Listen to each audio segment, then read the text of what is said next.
24 মে শনিবার গ্রামীণ হাওড়ার বাউরিয়ার রামেশ্বর বাটিতে আমরা সবাই গ্রামবাসী বৃন্দের পরিচালনায় অনুষ্ঠিত হলো সার্বজনীন শ্রী শ্রী রক্ষাকালী পুজো। এবছর এই পুজো 7তম বর্ষে পদার্পণ করলো। সমস্ত রকমের ধর্মীয় রীতিনীতি অনুসরণ করে এদিন পূজিতা হন শ্রী শ্রী রক্ষাকালী মাতা।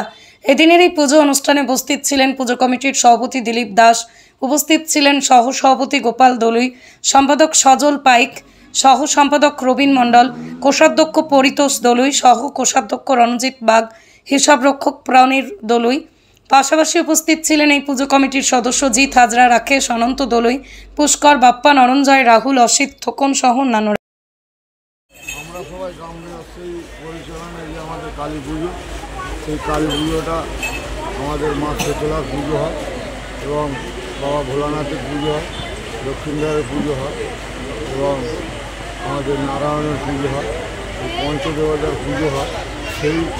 সেইটাকে উদ্দেশ্য করে আমাদের এই কালী পুজোটা দেখতে 7 বছর পদার্পণ করলো এবং এই পুজোটা আমাদের দীর্ঘদিন ধরেই হওয়ার চিন্তাভাবনা ছিল, কিন্তু গ্রামবাসী সমস্ত গ্রামবাসী এক হয়ে এই পুজোটা সুন্দরভাবে রামেশ্বর বাটি, পূর্বগুড়ি কালী এবং বহুল কালী সমস্ত গ্রামবাসী মিলে এই পুজোটাকে সুন্দরভাবে আমরা করে থাকি এবং সমস্ত গ্রামবাসী সহযোগিতা এবং সমস্ত মানুষের সহযোগিতা নিয়ে আমরা পুজোটা করে থাকি এবং এই পুজোটা আমরা যাতে আরও দীর্ঘদিন আমরা এইভাবেই মাকে চালিয়ে পুজো করে যাব এবং উৎসব এই কালী পুজোটা হওয়াকে কেন্দ্র করে যে দিনকে এই পুজোটা হয়, যে যেখানেই দূর দূরান্ত থাকুক না কেন এই পুজোর একদিন আগে বাড়িতে এসে পৌঁছে হাজির হয় এবং সে নিয়ে আমাদের একটা উৎসবের মতো আমরা পালিত করি।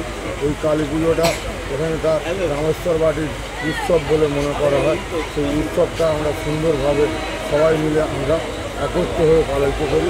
সমস্ত মানুষ এখানে আসে, দূর দূরান্ত থেকে আসে, আমরা সবাই এক হয়ে এই পুজোটাকে সুন্দরভাবে উৎসবটাকে পালন করি। ব্যুরো রিপোর্ট, আমার কলম।